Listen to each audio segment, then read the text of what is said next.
이 산중에서 스님들이 많이 즐겨 사용하는 시예요. 하나인데 법정 스님도 아마 이 시를 많이 좋아하셨다고 해요. 본시산중인 애설 산중하라 5월 매 송풍 인간 공무가. 본시산중이 스님들 산중 생활을 갖다 이렇게 시로 써뒀다고 보면 될 것 같아요. 본시산중이 원래 나는 이것은 산중의 사람이다. 나는 본시 원래 나는 산중 사람이다. 애설 산중하. 그렇기 때문에 당연히 산중 사람이기 때문에 좋아한다. 설하는 걸 좋아한다. 산중에서 일어나는 일들을 이런 이야기하는 것을 좋아한다. 5월 매 판매하다 할 때 팔 매자거든요. 매매하다 할 때 5월에 송풍 소나무 사이로 불어오는 이 바람을 갖다가 팔고자 하지만 인간 공부하라. 이 속사에 있는 많은 사바세계의 인간들이 사람들이 두렵다. 무가 이 가치를 모를까봐 이 가치를 몰라볼까봐 이것이 두렵다. 왜냐면은 내용이 굉장히 쉬워요. 그죠?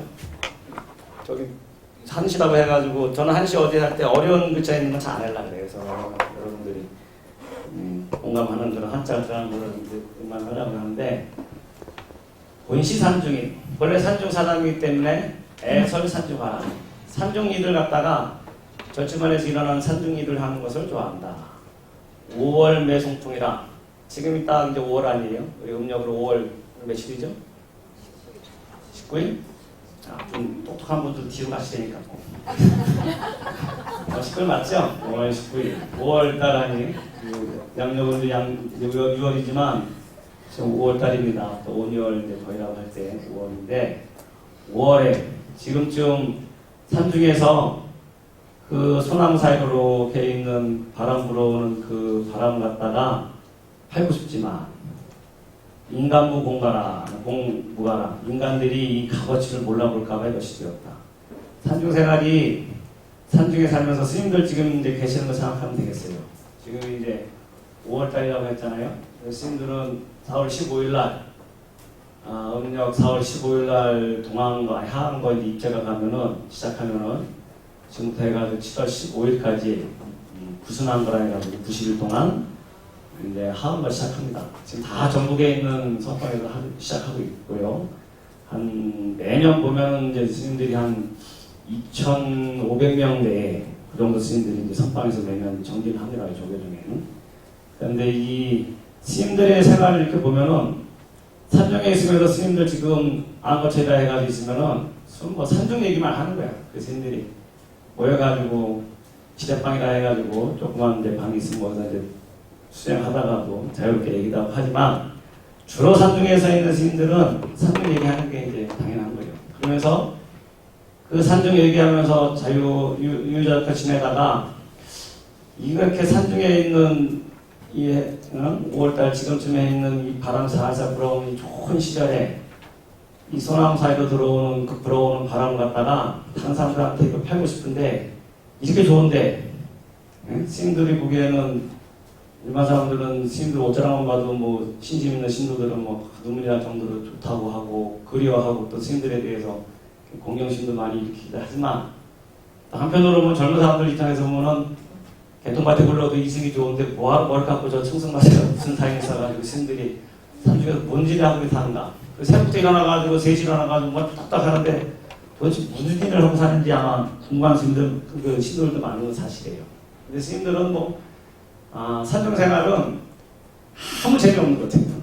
아시겠지만 새벽부터 일어나가지고 무슨 안거라 해가지고 안거라 똑같습니다. 생활이.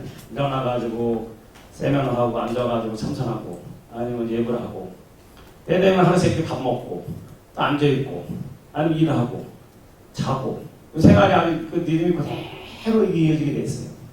산중 생활은 수행 생활이라는 것이 특별한 거 원래 없는 거예요. 똑같은 일상들의 반복이에요. 그 가운데서 이제 재미가 있는 건데 하지만 또 재미 찾아보면은 산중만큼도 좋은 것도 없어요. 산중에 있으면은 스님들이 뭐 여러 스님들이 사연도 있고 걱정도 있겠지만 스님들도 그렇게 근심 없어 별로. 그냥 뭐 여름에 이렇게 이제 소나기 나오고 그러면은 신발 고무신에 문제 탓인가 생각하지. 장독이 이제 저 문 열어놓은 거 이제 그거 다른 생각이나 하지. 특별하게 고민은 없어요 스님들이. 그러면서 사정생활이 굉장히 좋습니다. 어떻게 보면 스님들 입장에서는 세상에 태어나서 그만큼 좋을 수 없는 게 이 사정생활이에요. 일반적으로 스님들 얘기하면은 다시 태어난다 그러면은 출가하냐 물어보면 스님들 거의 내가 봐서는 한 90% 이상은 다 이제 다시 출가하고 싶다고 했고 그만큼 좋은 거거든. 특히 이제 전 세계적으로 이 조계종 이 대한민국 조계종 비구로 산다는 거. 비구니 스님들보다는 이제 비구 스님들이 더 여러 가지 자유롭고 좀 그런 면이 있지. 그러니까 비구 스님 대한민국에서 비구 스님으로 산다는 것은 전 세계에서 이 50억, 60억 인구 중에서 가장 행복한 사람 중에 하나라고 이렇게 우리가 나름대로 이제 자부심을 갖고 살아요. 근데 그런 말도 하겠어. 지금 뭐 재미없는 것 같지만 또 누리는 거, 그 다음에 이 상반세계에서 누릴 수 있는 거 최상에 누릴 수 있는 모든 걸 다 가지고 있거든. 내가 살던 해인사만 해도 그렇지 해인사가 거의 가야산이 650에서 700고지 되거든요. 사람들이 살기 제일 좋은 거로 환경이야. 거기서는.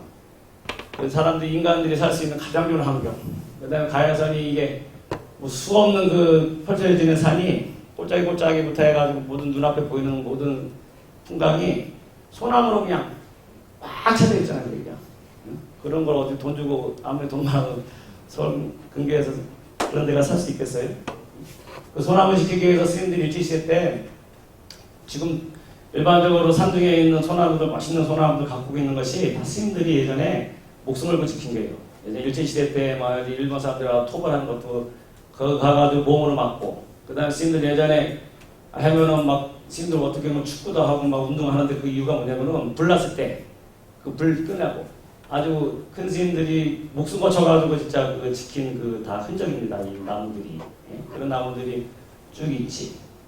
그리고 뭐 아시겠지만 그 우리 선방이든지 가면은 선방이 큰 방이 대방이 보면은 이만큼 더 클 거예요. 108평 이게 어느 정도 큰지 아세요? 이렇게 큰 방 그냥 집 한 채가 선방이 대방이라 해가지고 거기는 이 정도 되겠다. 근데 이게 그냥 이런 집이 아니고 이게 그냥 한옥이야. 나무가 그냥 보면은 아름드리 나무로 해가지고 예전 같으면은 뭐 그 단청한 집은 왕들이든지 강공사만이 할 수 있는 그런 집인데 지금도 그런 고래들 같은 집에서 그 평당 치면은 여러분들보다 더 비싼 데 삽니다. 우리 학생들이.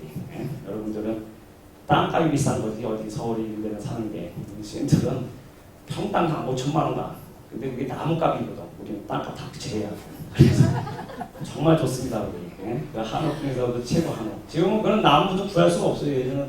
예전에는 이제 나무 육송 같은 거를 해가지고 절을 짓고 했는데 지금은 거의 힘들어요. 왜냐면 보호동이기 때문에 힘들어. 근데 그런 절들이 보통 뭐 몇백 년 다 이렇게 역사가 있지. 그런 산수 좋은 곳에 있지. 아침, 점심, 저녁 다 밖에 해가지고 여러분들도 아무리 뭐 집에서 잘 드신지 모르지만 스님들은 아침, 점심, 저녁 항상 따뜻하고 항상 또 새로운 밥에다가 국도 하루 세끼 한번 칠려야 돼. 얼마나 스님들이 호강하고 좋은 환경에 사는지 여러분들은 불쌍하다 할지 모르지만 스님들이 아주 굉장히 여기서는 머리 좋은 사람들이 출가한다 그래서 그러니까 자꾸 이제 출가 얘기하는데 머리 좋은 사람들이 출가해서 지금도 이렇게 보면은 여름에 앉아가지고 더울 때 앉아가지고 막 선방에서 이제 정진한 스님들 보면은 선풍기가 선방은 전통적으로 에어컨이 없습니다 거의. 왜냐면 가만히 있어도 다 저기 해요 이제. 가만히 있으면 몸이 식어가지고 특별히 뭐 이렇게 더위를 많이 못 느껴요. 움직이면 더워도 가만히 있으면 이제 뭐 좋고. 그 다음에 일반적으로 선방 같은 데는 봉암사든지 그 뒤에 가면 일반인들이 출입 못하기 때문에 계곡 가가지고 스님들이 그냥 빨리 거기서 우리끼리 얼마나 놀아요.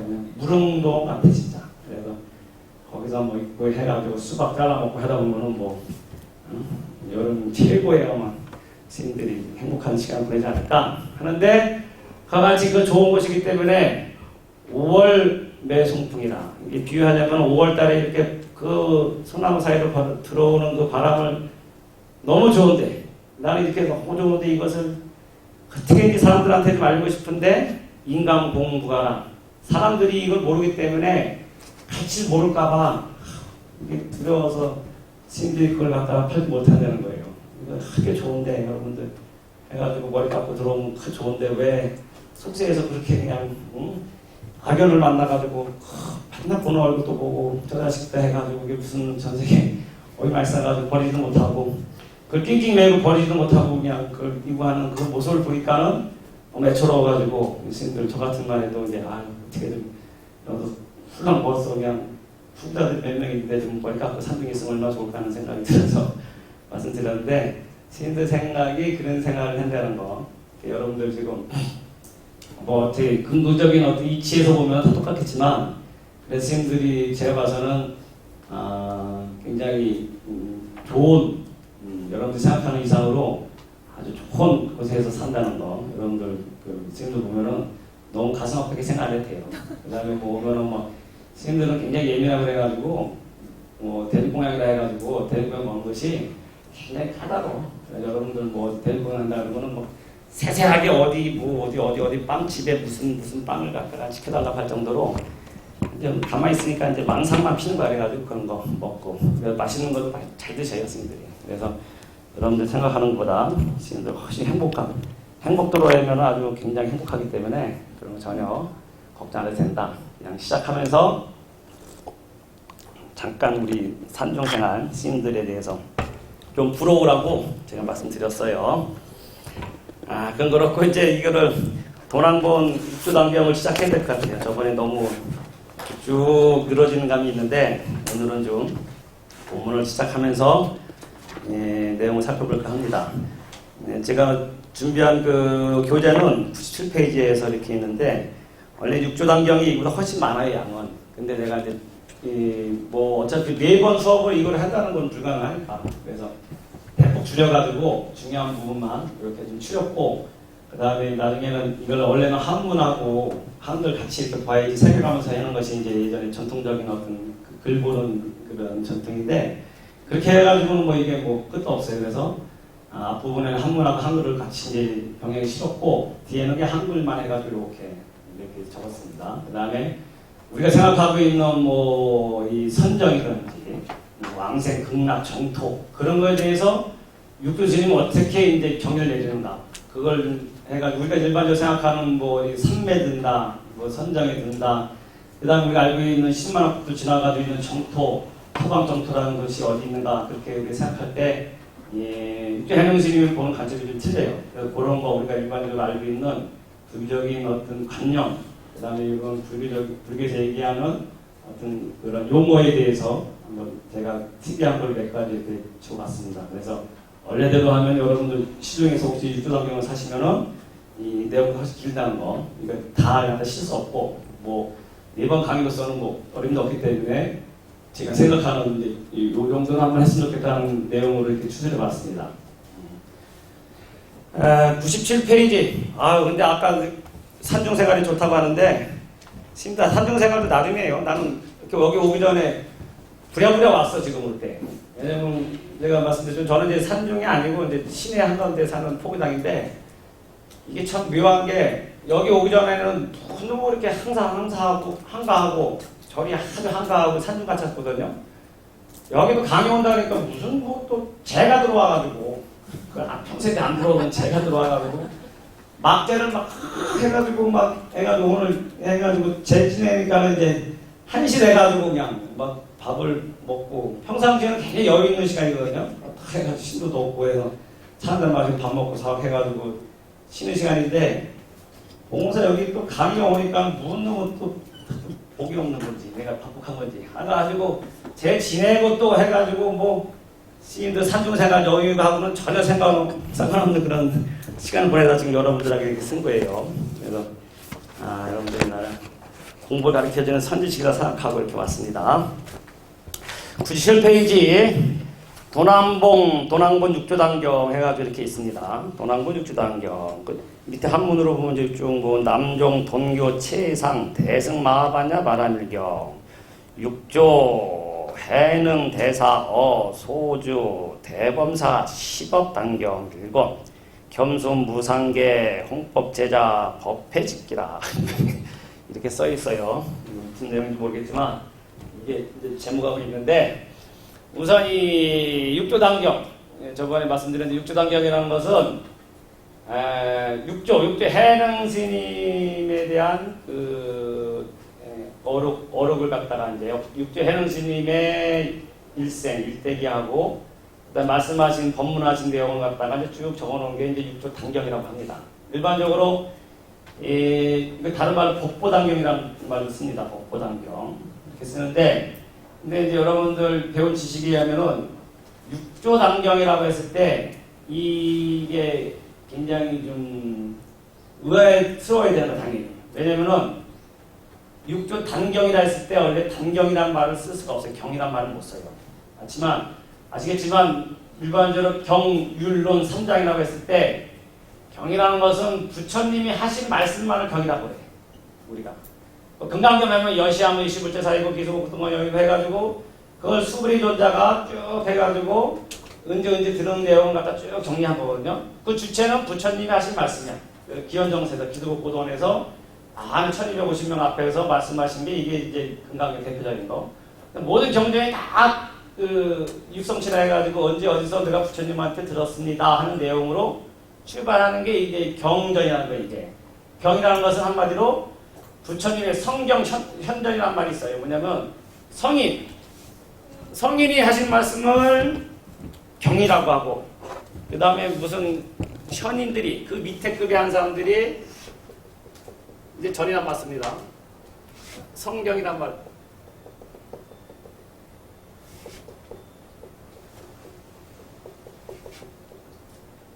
그렇게 해가지고 성인이 하신 말씀을 경이라고 하고 그 밑에 급에 있는 현인이 쓴 것을 전이라고 해요. 그래서 일반적으로 보면 공자 같은 경우는 공자 성인을 보기 때문에 경전으로 하고 그 밑에 맹자급은 밑에 현인으로 이렇게 취급하기도 합니다. 그래서 요선 시대 이제 중국에서는 요선 성인으로 보고 그 밑에는 이제 급을 이렇게 나누는 거예요. 근데 일반적으로 이렇게 분류할 때 우리도 보면은 부처님이 하신 말씀만이 경이라고 볼 수 있습니다. 그러니까 수트라 경이라는 것은 이제 산스크리트로 하면 이제 수트라라고 하고 팔리어로 이제 숫다라고 하는데 그 의미는 뭐냐면 부처님이 하신 말씀을 이렇게 쭉 정해놓은 거야.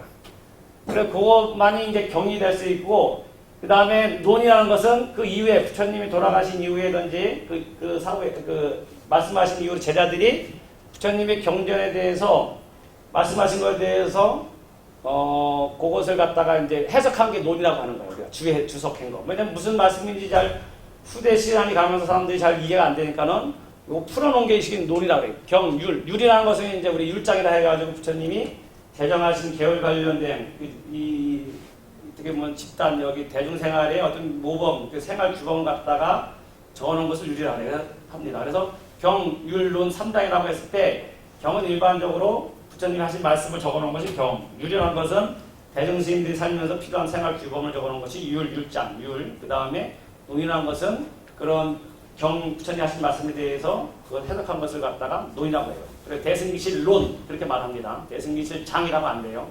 그건 후대 마명스님이라 해가지고 한참 후대에 마명스님이 나와가지고 그것을 갖다 부처님 하신 말씀을 이렇게 쭉 해석하는 것을 대승기실 론, 유자사기 론 뭐 그런 말 있는 것이 논이라는 말을 갖다 많이 씁니다. 근데 이렇게 보면은 육조단경이라는 것도 원래대로 하면은 이게 논이든지 어록, 쉽게 말해서 어록이야 이게. 무슨 조주록 아니면 뭐 해가지고 마도록 같이 하나의 선지식 큰 신이 그 당시에 조사스님들이 말씀하신 내용으로 본다면 이것은 무슨 어록이든지 그렇게 표현해야 되는데 육조단경이라고 했을 때 이거는 쉽게 말해서 육조 해능 스님을 부처님의 지혜까지 올리는 거예요. 경이란 이 육조단경이라는 말 속에 그 육조 해능 스님에 대해서 굉장히 부처님 지혜까지 올려놓는 그런 의미가 포함되어 있는 거예요. 육조단경이라 했을 때 이거를 염두에 두시고 보셔야 됩니다. 이만큼 육조단경이라 했을 때 육조 해능 스님은 중국 불교사에서 선종사에서 차지하는 비중이 그만큼 크다고 이렇게 보는 거예요. 부처님의 지혜까지 올려놓는 거예요. 후대 제자들이 그런 것이고 모낭본 육조단경 해가지고 이 육조단경도 판본이 많아요.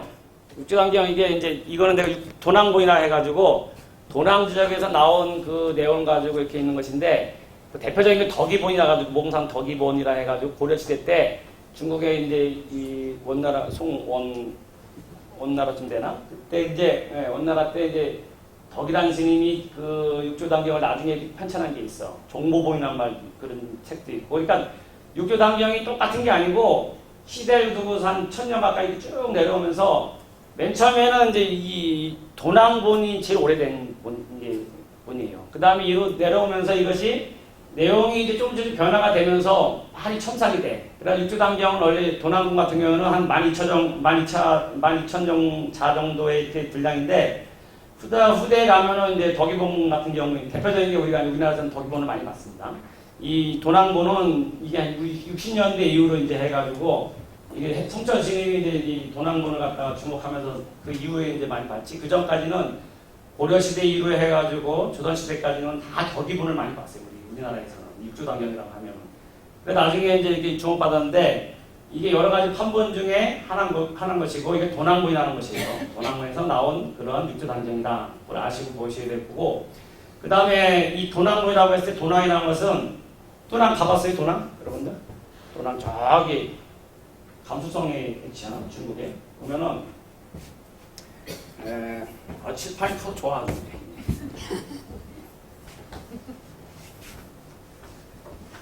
중국에 가면은 여러분들 뚜낭이라고 하는 도낭이라는 지역이 있습니다. 중국은 이제 대충 이렇게 한국이 이렇게 여기 산동반들 해가지고 이렇게 보통 이렇게 생겼어요. 대충. 근데 이렇게 있는데 여기가 이제 그리기가 좋겠는데 이따 보면 알겠지만 여기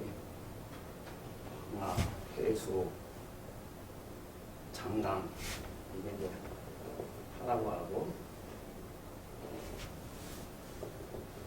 그런데 중국은 이 영토가 이렇게 있다고 하면은 이쪽에는 지금 이제 이 중앙아시아라 해가지고 여기는 이제 지금 버려진 땅이 어떻게 보면 사막. 여러분 타크라마카 사막이라고 들어봤죠? 세계 두 번째 큰 사막이에요. 여기가 사하라 사막 다음으로.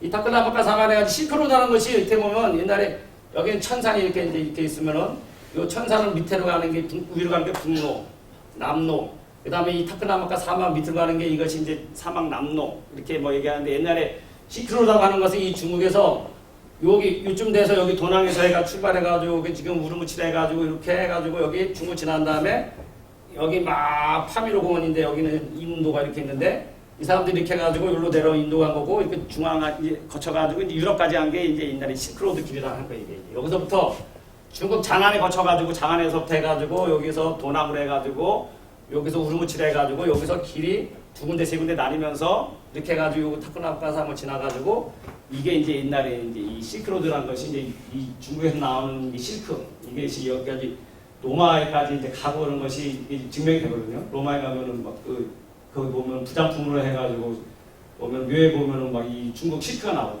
그래서 다른 말로는 실크로드란 말인데 거기 얘기하는데 저는 여기 가봤거든요. 여기로 이 타크라마카 사막이라는 곳이. 타크라마카 사막은 무지 넓고 그 가보면은 우리가 알고 있는 그냥 이렇게 모래만 있는 사막이 아니에요. 그냥 뭐 매맞는 땅이야 쉽게 말해서 가다 보면은 막 계속 보이는 모든 풍광이 사막도 있고 어쩔 때는 그 다음에 또 메마른 그냥 뭐 산같이 막 있고 사람이 하여튼 살 수 없는 곳인데 여기로 이제 지금 중국인데 여기를 갔다가 타크라마카 사막에 옛날에 쓸모없는 땅이라고 그렇게 여겼는데 무진무진 여기 그냥 지하 자원이 있는 거야. 중국 사람들이 여기서 또 핵실험도 여기서 합니다.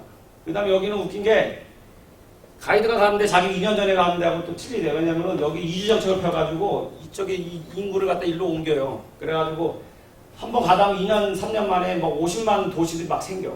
근데 이게 웃긴 게 이 타크라마카 사막이 여기서부터 나오는 히말라야 이 내려오는 이 물을 갖다 이 지하에 땅만 가면 그냥 물이 거기에 흐르는 거야. 이게 버려진 땅이 아니고 그럴 때 도시를 갖다가 막 하나씩 만들어요. 그리고 뭐 여기 가는데 무지무지 그냥 넓고 가는데 여기를 갖다가 기차길 다 나있고 이 고속도로가 이게 뚫렸다니까 이게 이 타크라마카 두 개를 이 사막을 이걸 가로질러 가지고 이 밑에 여기 고속도로 이렇게 위에 있고 여기 철도가 있고 이걸 가로질러 이게 500km 정도 되는데 이걸 가로질러 가지고 고속도로를 낸 거예요. 사막에다. 그래도 1m 간격으로 해가지고 나무를 심어가지고 그 고속도로 옆에다가 해가지고 그 바람 불면 막 모래가 들어오니까 그 물을 갖다 쫙 뿌려 그걸.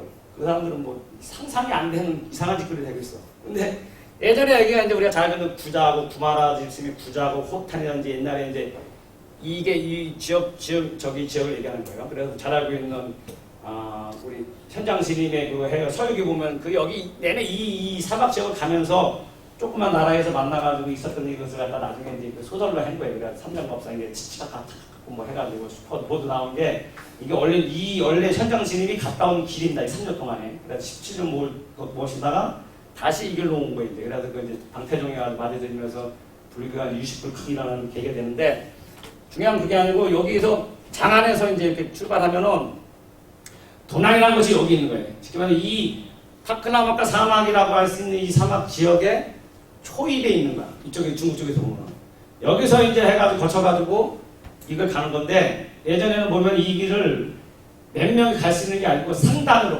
이 아라비아 상인들 대상인들이 보통 2, 300명씩 되는 사람들이 큰 그룹을 지어갈 때 스님들도 쫓아가는 거예요. 그때 이게 그 내내 그렇게 돼 있습니다. 혼자 절대 갈 수 없어요. 그 다음에 타클라마카 사막에 나가서 타클라마카나이라는 그 용어는 살아서 나갈 수 없다는 그런 의미가 있는 거예요. 그래서 여기 뭐 현장 스님의 글에 보면은 이정표라는 거 의정 스님이 그 글에 보면은 이정표라는 것은 사람이 죽어가지고 이 시체가 있으면 이게 내가 제대로 가는 길이구나. 왜냐면 이 길이 가다 죽었으니까. 그 정도로 이 사람들이 갈 수 없는 길인데 예전에 해가지고 이 스님들이 우리가 현장 스님이든지 뭐 그런 스님들이 이 구업해가지고 인도로 갔다는 그 스님들은 이 국가의 지원을 받든지 아니면은 이 당 현장 스님 같은 경우에는 당처적이 못 가게 했어요. 몰래 갔어. 그래가지고 나중에 가다가 그냥 며칠 만에 다 그 같은 사람들이 그 말도 다 입불해가지고 이 스님은 이제 겨우 힘들게 가. 그러면서 그 상단 아까 얘기한 데 실크로드 이 대상인들의 무리를 쫓아서 이제 가는 거예요. 그 사람들은 낙타에 그 여러 가지 이제 마늘 싣고 물 같은 것도 충분히 싣기 때문에 대상단으로 가는 거예요. 그 다음에 여기는 도적이 많아가지고 몇 명 갈 수가 없어요. 그렇게 가는 곳인데 그 때문에 이게 굉장히 위험한 길이라 가지고 이 도낭 같은 경우에는 그렇기 때문에 도낭 여러분도 안 가봤으니까 뭐 마음대로 얘기해도 알겠지. 여기 보면 이제 그래서 이제 불교계 이제 경전이 저기 이제 그 부처님이 거기 도낭이라는 지역에다가 그 동굴을 파가지고 부처님 모신 거야. 그러니까 굉장히 이 가는 길이 험난하고 목숨을 갖다가 부자기 힘드니까 부처님의 힘으로 이걸 무사히 가게 해달라는 의미가 있어가지고 이 가는 지역에 여기는 이 동물들이 많이 있습니다. 이게 키릴 석굴이라 해가지고 부자국에 가면 거기도 있고 근데 이것이 나중에는 완전 불교국이었다가 이 지역이 지금은 회교도예요. 이슬람화 돼가지고 중국 땅이지만 이 사람들이 지금 인정해요. 중국 정부에서는. 그렇기 때문에 이게 나중에는 이제 불교가 이제 해체하면서 나중에 다 이게 이 불교 사원이든지 그것이 다 회교 사원으로 바뀌든지 굉장히 훼손이 많이 오는데 어쨌든 이 사람들 입장에서는 그 당시에 당나라 중심 이제 당나라부터 시작했으면은 그 해가지고 이 굉장히 험난한 길이기 때문에 여기다가 부처님을 모셔놓고 거기서 기도하고 가는 그런 역할을 했던 것이요. 그 중에 이제 이 도낭이라는 곳이 여기 이제 출발점이라고 대충 이렇게 볼 수 있는데 도낭에서 이제 이게 발견된 거예요. 이 중요한 건 이 도낭에서 나온 이 육교단경이 후대 발견됐어요. 이 도낭에서. 왜냐면 이게 1906년도에 이 중국에서 1906년도에 이게 도낭 석굴이 발굴이 돼요.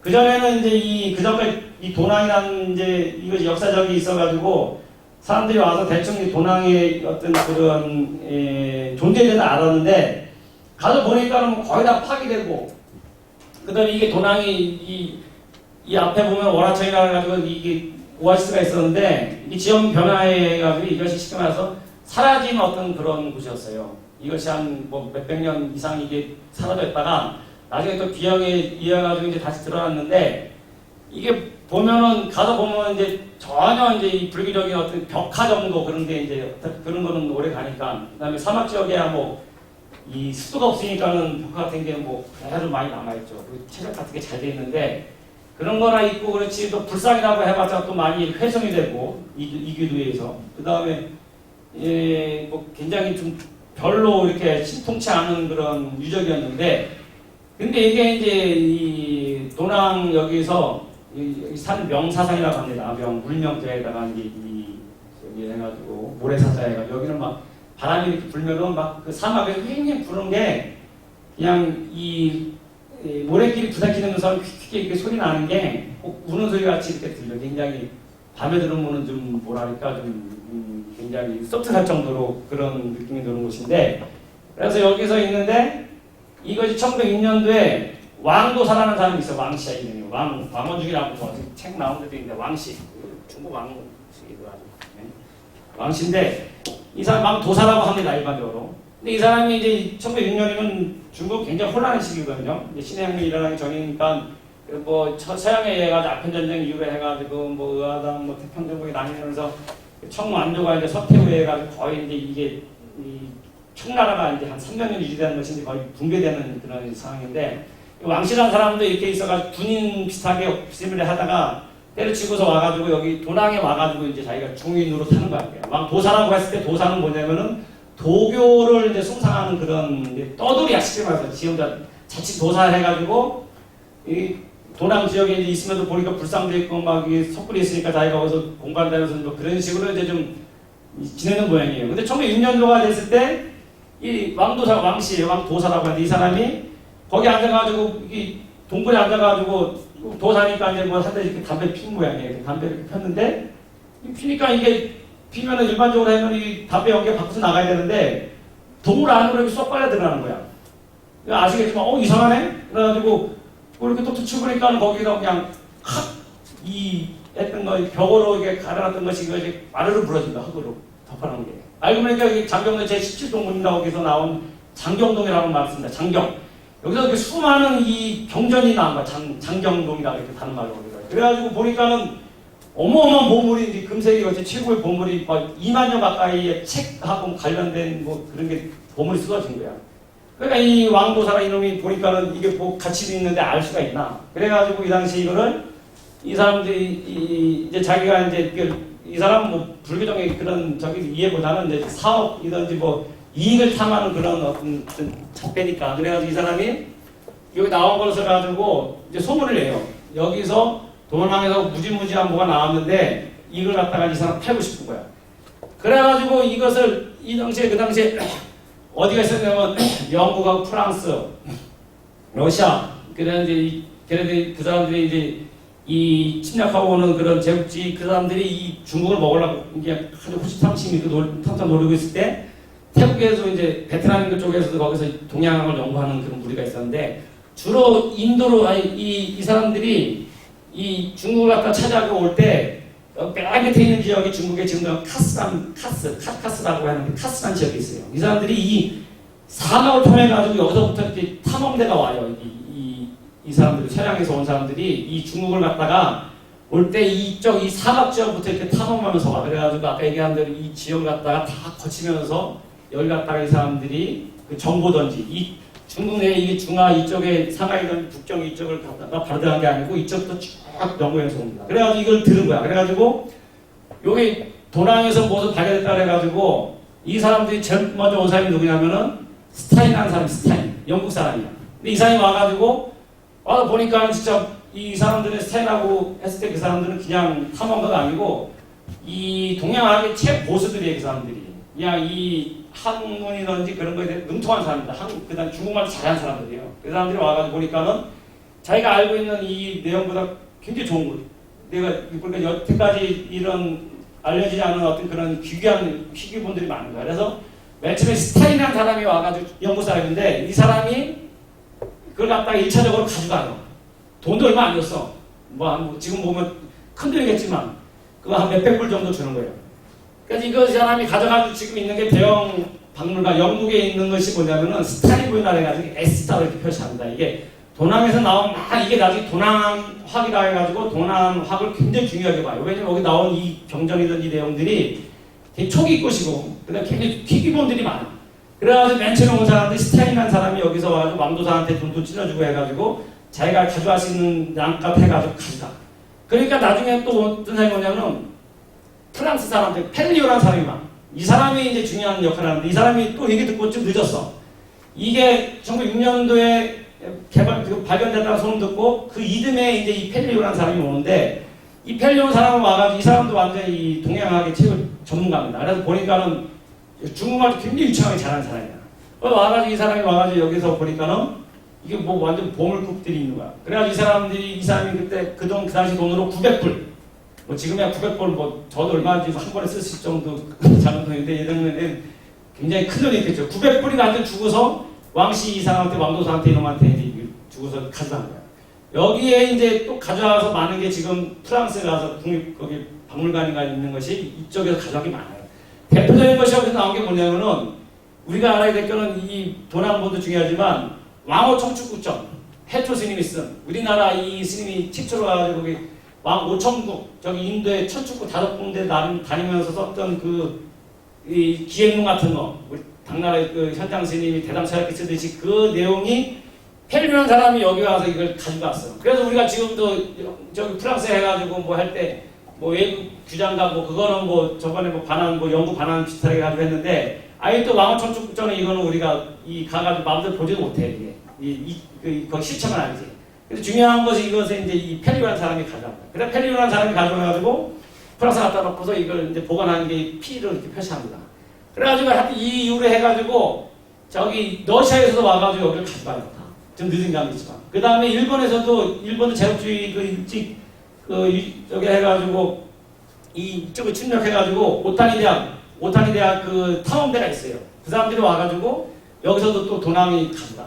그 나중에는 이 중국 본토에서도 얘네들도 야 이게 굉장한 건데 이게 안 되겠다 해가지고 이 국경에서 여기 사실을 여기 하나를 보내 이 누구라는 사람이 있는데 이 사람 보내가지고 야 우리 그래도 좀 필요한 거 있으면 가져와라 해가지고 맨 마지막에 가지고 중국의 이 관리가 가지고 이 사람이 이거 남아있는 걸 갖다가 왕도사한테 돈 주고 왕도사만 이놈은 팔아먹은 거야. 이게 무슨 어빌지도 모르지만 그 이놈이 그걸 다 팔아먹어가지고 그걸 가지고 이제 이 국경을 가져오는 과정이 있어요. 또 오면서도 이 이놈이 또 많이 팔아먹고 가져간 놈이 아주 웃기는 놈이야.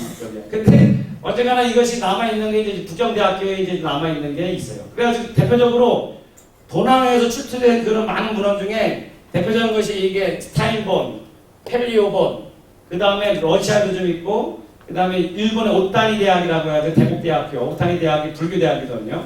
거기서 가져간 게 지금도 있고 그 다음에 이 북경본이라 해가지고 북경대학교에 또 이게 중국에 이제 있는 게 있어요. 5가지 정도가 이렇게 남아있는데 예전에는 이게 연구가 안 됐어. 각자 나라에서 이제 가져간 것만 했는데 이 도난본이라는 것이 나중에 이제 전 세계 사람들이 이게 도난이 굉장히 나온 이런 자료가 굉장히 귀중한 자료인데 각자 나라 자기가 가져간 것만 이렇게 연구하다 보니까 이게 소통이 안 되는 거예요. 그래서 나중에는 그 필름, 마이크로 필름을 잡혀가지고 그것을 다 같이 공유하게 했어. 그래서 전 세계 학자들이 이것을 갖다가 연구한 게 60년대 이후인가 돼요. 근데 이것을 도난학이라는 말이 할 정도로 도난에서 나온 그 장경동에 나온 그 귀중한 이런 어떤 자료들을 갖다가 연구하는 추세고 지금 많이 돼 있어요. 그래서 그 도난이라는 말이 나오는데 그 중에 나온 게 이제 그때 나온 게 1906년도에 발견돼가 나온 게 육조단경도 그 당시에 도난본이라는 것이 거기에 나왔어요. 그 전까지 우리가 도난본에 대해서 이거 잘 몰랐는데 그 전까지는 아까 얘기한 대로 그냥 그 이후로 쭉 내려왔던 덕이본의 종보본에 의해 가지고 우리가 이것을 육조단경을 이해했는데 그 원래 이 시기적으로 보면 이 도난본에 나온 게 훨씬 빠른 시기에 나온 거예요. 원형 그대로의 어떤 그 내용을 보존하고 있는 거예요. 그래서 우리가 하는 것은 도난본 육조단경이다. 네. 아시겠죠? 네. 아 이거 하는데 아주 한 주에 한참 걸리네. 시간이 금방 가네. 큰일 나네. 몰라도 할 수 없어요. 그런 사연을 거쳐가지고 이렇게 온 거예요. 그래서 앞에 아까 읽어준 게 뭐냐면 이걸 하나씩 이제 해석하면은 우리 스님들은 공부할 때 이걸 하나 이제 한 줄 읽고 이걸 새긴다 그래. 그런 거는 이제 보통 전통적으로 우리 스님들 공부할 때 되면은 그 전날 해가지고 이제 해가지고 산통을 흔든다 해가지고 산통을 뭐 이렇게 흔들어가지고 하나 뽑히면은 그 사람이 이제 이걸 갖다가 이제 그 전날 열심히 해가지고 쪼쪼쪼 막 해가지고 이제 이것을 이제 그 다음날 아침에 성경에 하고서 이제 스님들 앞에서 이제 강사 스님 앞에서 이걸 갖다가 쭉 읽고서 해석하는 거야. 그 다음에 이제 스님이 다시 한번 강사 스님이 이제 읽어주고 잘못된 부분이든지 다시 한번 해석해주는 게 이게 끝이야. 공부 한 30-40분 공부하면 이제 이게 끝이야. 옛날 공부법이 이게 그런 공부법이었는데 그게 뭐 좋은 것도 있지만 뭐 현대는 이게 좀 여러 가지 그렇게 해가지고 어떻게 이 3개 대조사라고 말을 할 수 있겠느냐. 사람들은 일반 신도들도 해가지고 다 이런 웬만한 공부 다 하지. 요즘엔 TV든지 뭐 불교 방송 다 나와서 하는데 어느 하세월에 이렇게 해가지고 우리 할 수 있겠냐 해가지고 한 10년 전부터 이 종단이 이 프로그램을 바꿨어요. 그러니까 막 스님들 기존에 있는 스님들이 막 난리 났어요. 그래가지고 지들은 옛날식 좋다 해가지고 그래가지고 옛날식 좋으면 옛날식대로 한 대가 살아라 이놈들 해가지고 다 대투자고 했거든. 그러니까 이제 이게 우리 이제 개혁이 있었어요. 그중에 내가 같이 가서 했는데 그 논리는 그거지. 그 당시에는 뭐냐면은 스님들 굉장히 보수적이거든요.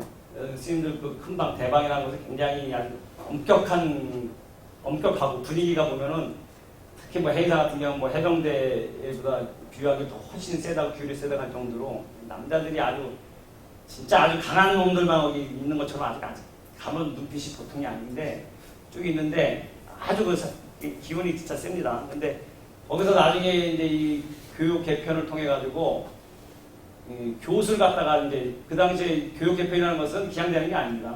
이게 뭐든지 예전부터 뭐 큰 스님들 해가지고 기아장 팔아다 가지고도 인재부사를 해야 된다고 그래가지고 했지만 말이 그렇지 인재부사라는 것은 그냥 되는 게 아니에요. 의지가 되는 게 아니고 현실적으로 프로그램 가지고 운영하려면 돈이 많이 듭니다. 돈 없이는 할 수가 없어요. 좋은 강사를 보실 수가 없어요.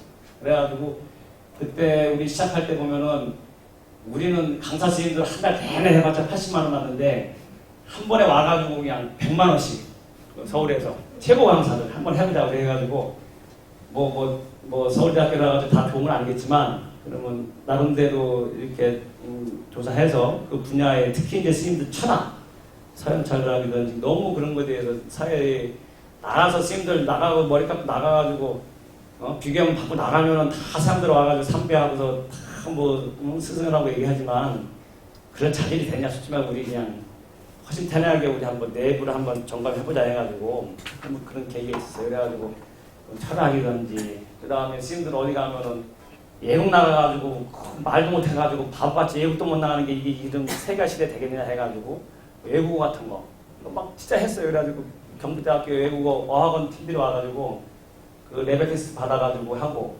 ABC도 하는 사람들은 하고 잘하는 사람들은 장문하고 프리토킹하고 그걸 나눠서 했어.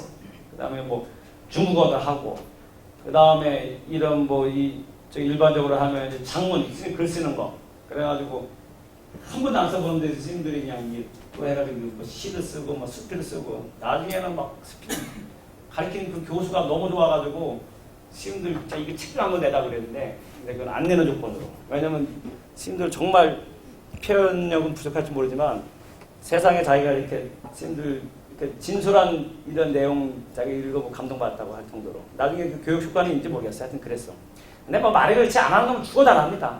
거기서 예전에는 이 한국 불교 특징이 100명이면 거기서 한두 명이 끌어가는 그런 우리는 이 불교가 한국 불교 특징이 한두 명이 위주로 해서 가는 그런 불교예요. 아시겠지만 대다수가 가는 불교 아니야. 특출한 몇 명이 나와가지고 끌고 가는 그런 유형의 우리 불교였어요. 그러니까 그런 사람들 보면은 강하기 때도 보면은 아침부터 새벽부터 일어나가지고 밤늦게까지 일하고 막 하면은 얼마나 피곤하겠어요. 근데 그 사람들 자야 되는 게 당연한 거 어떻게 뭐. 근데 시작하면은 한 30명 이렇게 앉아있으면 다 자. 그러니까 안 자면 그건 진짜 이상한 놈이야. 인간적으로 안 돼. 근데 꼭 안 자는 사람이 한 명 있어. 한두 명. 근데 그런 사람들이 내가 봐도 특질해. 그 사람들은 뭘 해도 해, 그 사람들은. 그 사람들이 우리가 익히 알고 있는 그 대표적인 이제 이렇게 두각이 나타나는 사람들이에요. 근데 뭐 불교를 그런 사람들이 소수 몇 명이 해가지고 엘리트 불교로 끌려갈 수가 있나, 이게. 왜냐면 나머지들은 다 자, 그 사람들은. 1학년 되면 1학년 너무 힘드니까 다 자. 그 다음에 2학년 좀 되면 이제 좀 한가해지면 공부할 만하면 아무것도 몰라. 그냥 계속 그때부터 이제 산에 가가지고 이제 산 타고 나는 몸이 건강이 최고 해가지고 산 타고 하루 종일 가지고 꼴 차고 아무 말도 안 해. 그리고 뭐 그걸 갖다가. 이렇게 하다 보니까는 나중에는 이게 경쟁이 안 된다. 세상에는 세상 사람들도 공부하면 몰라 해도 하루에 12시간씩 책 보면서 해도 안 되는데 우리 가만히 있으면 와가지고 신도들이 와가지고 삼배하면 우리 불교가 뭐 대단한 것 같지만 그렇지 않다. 니네들 이렇게 나가가지고 안 된다 해가지고 설득 많이 했죠. 근데 나중에는 이제 뭘 대표적으로 뭐냐면 여자 교수를 갖다 놓은 거야. 그때 아까 얘기한 대로 한 번씩 올 때는 100만 원씩 줬어요. 우리가 그 교수를 서울에서 오시면은 그 다음에 그 동대구역에 오면은 기사까지 하나 딱 또 차를 하나 대게 하나가 기사로 해가지고 계속 이걸 갖다가 계속 이제 그 모시고 왔다 갔다. 그 정도 해야지 이제 최고들이 오시지 그분들이 오겠어요. 그래 그 당시에 최고라는 사람들 많이 왔습니다 거기에. 왜냐면은 또 일반적으로 유명한 사람들이 시인들 대상으로 공부를 자기 평생 한 번도 아무리 유명한 대강사든지 대유명한 사람이라도 시인들 앞에서 공부를 가르쳐본 적이 없기 때문에 그 사람들은 원래는 비싸게 책정되겠지만 그 어려움도 자기네들이 신심이든지 호기심 비슷하게 해서 오는 경우도 있어요. 그래서 그 사람들 와가지고 막 하고. 근데 와서는 뭐해, 뭐 시인들 아무리 뭐 세계적인 뭐 저게 석학이라 해도 오면 다 자는데 뭐 어떤지. 그래서 그 선생님이 가면 나중에 시인들 세상에 딱 그렇게 강의를 많이 해봤지만 세상에 스님들 대상으로 해가지고 안 졸게 스님들 앞에서 강의하는 스님은 자기가 인정할 정도로 인정하겠대. 스님들 하루 잘다고 또 이상한 질문도 아주 이상한 것만 해가지고 아주 나중에 보니까는 최고 우리 그 석학이라는 사람하고 그냥 우리 시험반 1학년 스님들하고 싸우고 있어. 막 저기 견해 의견을 갖다가 스님들이 그냥 진돗개처럼 또 공부 안 하는 애들 그런 걸 또 걸렸다 해면은 막 무너지거든. 당신이 만약 뭐 해봤어요, 뭐 해봤어요, 뭐 해가지고. 그러니까 막 싸우고 있는 거예요, 내가. 아이고, 그런 적이 있었는데, 이제 그것들이 과정이었지, 처음에. 하여튼 그런 과정으로 해가지고 여자 교수도 놓은 거야. 그 여자 교수가 그 방에 온다는 건 굉장히 쇼킹한 사건이죠. 그 행사 역사에 뭐 해가지고, 상사 이래도 여자가 와가지고 스님들 대상으로 비구 스님들 앞에서 강의한다는 게 말이 되냐 해가지고 막 들고 일어났지. 그래가지고 그 일을 다 인정을 하는데, 그러면 이거 가르칠 수 있는 사람 스님 데리고 와봐. 없어. 그냥 니네들 창피하면 니네들 배워서 그거 해. 그냥 알량한 자존심 가지고 하지 말고.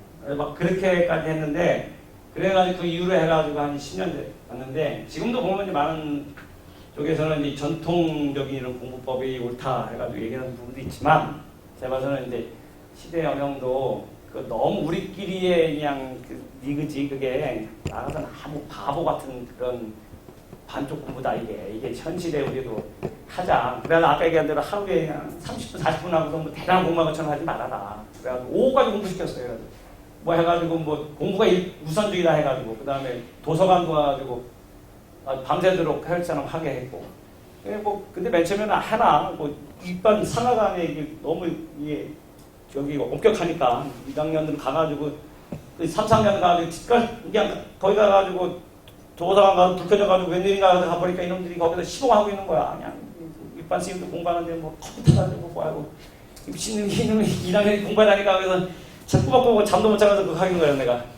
아유 참 그런 부분이 있었는데 지금은 어쨌거나 그게 많이 지나서 좀 앞으로는 한국 불교가 좀 희망이 있습니다. 왜냐면은 얘기한 대로 소수 몇 명이 끌어가는 엘리트 불교는 힘들거든. 그거는 내가 보는 올바른 방향이 아니에요. 그 사람들이 해가지고 큰 역할을 하는 경우도 있지만 또 많은 사람 그게 그 사람이 잘못되면서 우리 종단이 항상 그랬거든. 성전식 놀아줘가지고 막 뭐 9시부터 해가지고 막 불교 신자가 200만이 300만이 늘었다고 했는데 뭐 대다수 선생들이 이런 기본적인 어떤 이런 학업 이런 것에 대해서 종단에서 이런 사고방식이 좀 잘못된 사람들이 해가지고 또 한번 무너지면 또 뭐 94년, 98년대도 얼마나 막 싸우고 막 목숨 걸고 싸울 일이 전혀 아닌데 목숨 걸고 싸우고 막 스님들이 뭐가 중요한 거에 대해서 잘 몰라. 그래서 종단이 얼마나 시끄러웠습니까? 근데 그런 걸 아픔은 뭐냐면은 대다수 스님들이 이 어느 정도 이 같이 공부하는 분위기가 돼야 되는데 그렇게 잘 안 됐어. 타종단은 다른 종교에서는 이렇게 뭐는 그 성직자라는 그 사람들한테 어느 정도 일정량의 이거를 요구하거든요. 기준을.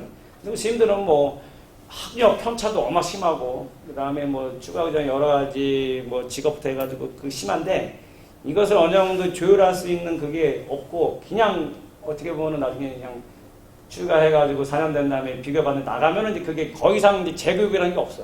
그러면 자기가 알고 있는 세계가 그냥 그게 가서 얘기하는 거야. 그냥 신도들한테 가서 그냥 뭐가 최고입니까?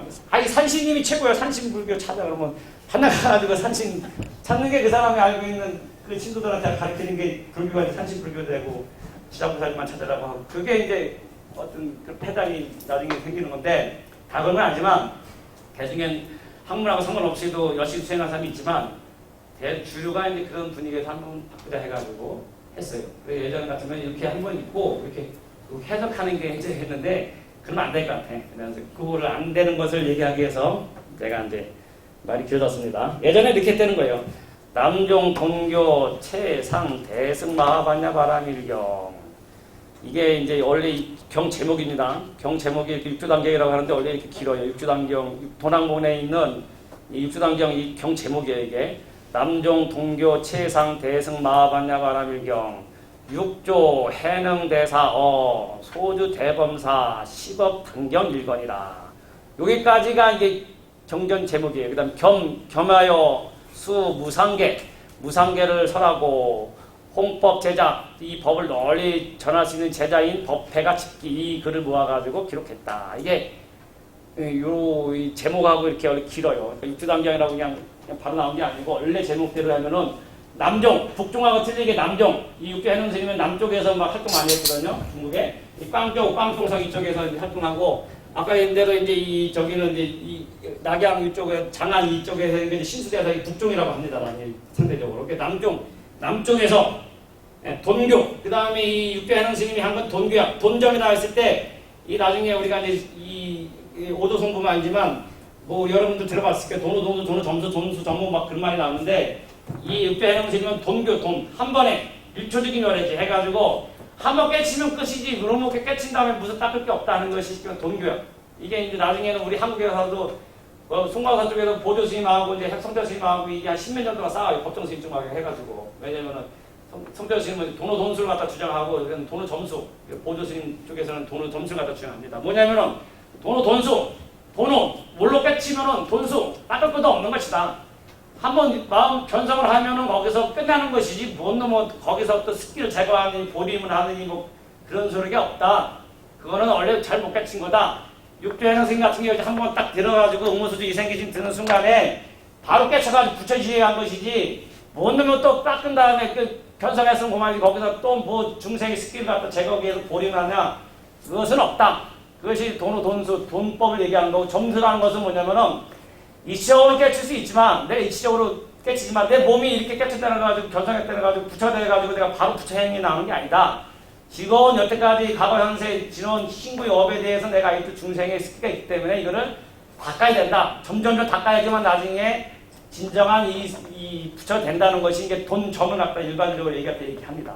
그래서 이제 돈수 쪽에서는 그러면 그렇게 닦을 게 있는 것이 있다면 그것은 완벽한 성불이 아니다. 이제 그렇게 얘기하는 것이고, 이치적으로는 해오할 수 있지만, 누구든지 이치적으로 깨칠 수 있지만, 육조해능 스님처럼 이렇게 상상근기들은 한 번에 꿰쳐가지고 다 일을 마칠 수 있지만, 많은 사람들은 이치적으로 깨칠지 모르지만 닦아온 습기에 의해서 이것을 닦는 것이 이게 원래 순서다. 이제 이게 돈점 막 싸워요. 나중에 다시 시간에 얘기할게요. 그래서 이게는 이제 육조해능 스님 같은 경우는 남쪽에 있으면서 돈교를 갖다가 이제 얘기해요. 점교가 아닙니다. 점교는 대표적인 것이 이제 신수 스님이 이제 얘기하고, 최상, 최고 높은 대승, 가장 높은 대승, 마하반야 바람일, 마하반야 바람일, 큰 지혜의 완성을 이루는 그런 경전이라는 말을 갖다 이렇게 막 좋은 말 갖다 다 집어넣고까지 하는 거예요. 그러면서 육조해능 대사가 소주 대범사, 소주 대범사에 계시면서 이 광쪽 쪽에 있는 거예요. 그 밑에 있으면 대범사에 있으면서 십업 단경, 이것을 이제 보셔야 할 때 시자인데 이거 피는 거예요. 그래가지고 법을 피면서 당신이 하신 그 깨달은 내용을 법을 피면서 그 다음에 계단을 갖다 설치해가지고 여기서 또 무상계 갖다 설치합니다. 그래가지고 일견이라 하고 겸수 무상계, 무상계 갖다 같이 주는 그런 내용이다. 홍법 제자, 법회 집기 이렇게 해가지고 앞에 내용인데, 요건 뭐 그렇게 뭐 중요하기 되게 중요한데, 이거 가지고 하나하나 날만 설명하면서 하려면은 너무 시간이 걸리기 때문에 대충 이렇게 제목이 길다는 거 아시고, 제목을 다시 한번 얘기하면은 남종, 동교, 최상, 대승, 마하반야 바람일경, 육조해능 대사어, 소주 대범사, 십업 단경 일권, 여기까지가 경 제목이에요. 그 다음에 겸수무상계라는 것은 이 육조해능 스님이 육조단경을 설하기 전에 겸하여서 무상계라는 계를 갖다가 신도들한테 주는 그런 내용이 나옵니다. 무상계를 줬다. 그리고 홍법제자, 이 부처님의 육조해능 스님의 가르침을 널리 필 수 있는 제자인 법기란 사람이 이것을 모아서 후대에 전하는 그러한 내용을 했다. 요겁니다.